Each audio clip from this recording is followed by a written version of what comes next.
Now, Armagh met Fermanagh, and first let's see how it turned out between Offaly and Cavan.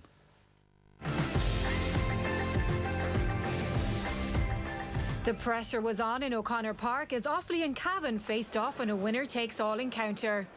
Playing on home ground often counts for a lot in knockout football, and it was Offaly who were off the mark first, with Nigel Dunn registering the opening point after some excellent team play.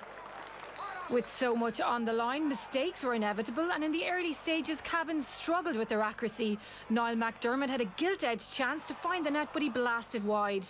It was end-to-end in O'Connor Park, with both teams really going for it, and this Nigel Dunn point put Offaly 2 points clear. The work rate and determination of both sides was evident as they exchanged points, and halfway through the first half, up stepped Gearóid McKiernan to edge Cavan ahead with a monster score.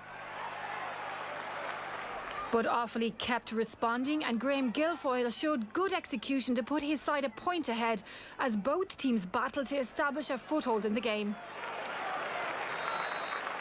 As the first half drew to a close, Kieran Brady made a run from deep to put Cavan 2 ahead, 11 points to 9.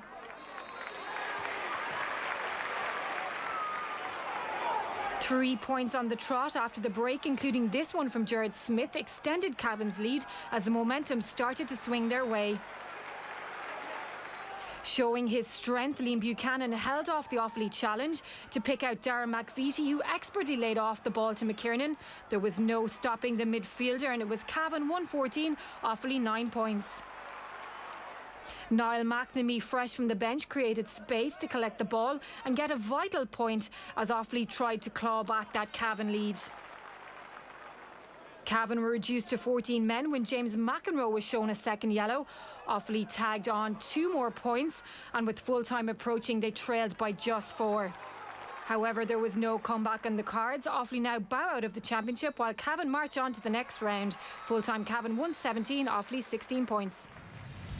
Delighted with the boys. I was chatting to a young lad, Owen Walsh, earlier on today, and he was giving me pointers in terms of what we had to do to win. So I'm delighted that the boys showed a bit of character out there, and we're into the next round, which is fantastic.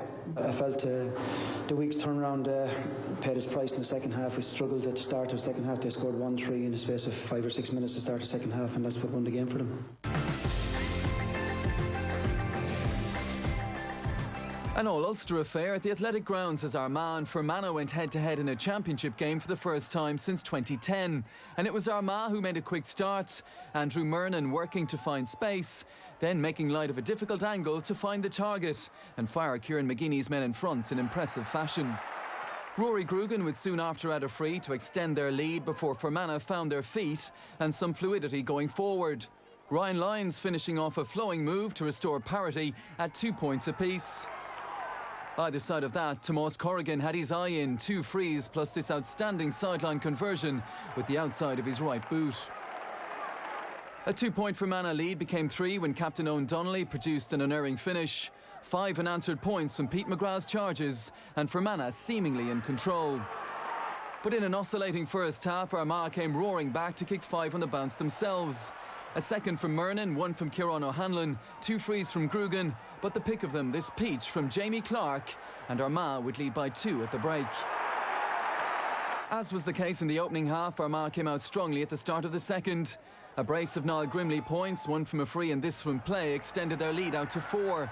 The boss not betraying too much emotion from his position on high. Corrigan and Grimley then traded frees before notable incidents at both ends in the space of 30 seconds. Firstly, great work from Aidan Breen offered Corrigan a sight of goal, but as he danced for space, the Armagh defence arrived to smother. And they would then surge straight down the other end, where substitute Stefan Campbell would finish in style.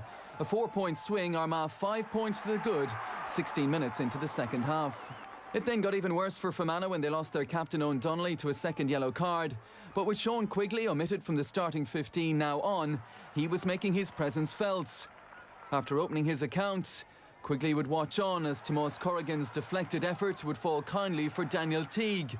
Armagh's scramble in defence was admirable, but Quigley would turn up on hand to pick up the pieces. His second point in little over a minute, cutting the gap to 4. A limp second half showing at Park Esler and the loss to Down had cost Armagh dear, and that seemed to be on their minds as they produced a stirring finish, rattling off the final 5 points of the game. The silky Jamie Clark's third of the day, another eye-catcher.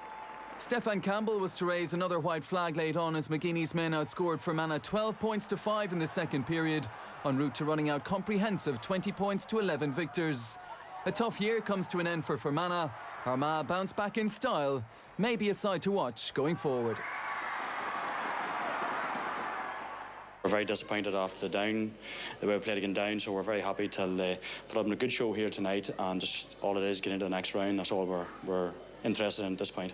Came in at half-time 2 behind and knew that it would take a great big push in the second half to get us ahead and hopefully over the line. But in fairness to Armagh, they showed the greater urgency, they showed more physicality, they showed more athleticism, and in the end they ran out very deserving winners. OK, then that's similar again.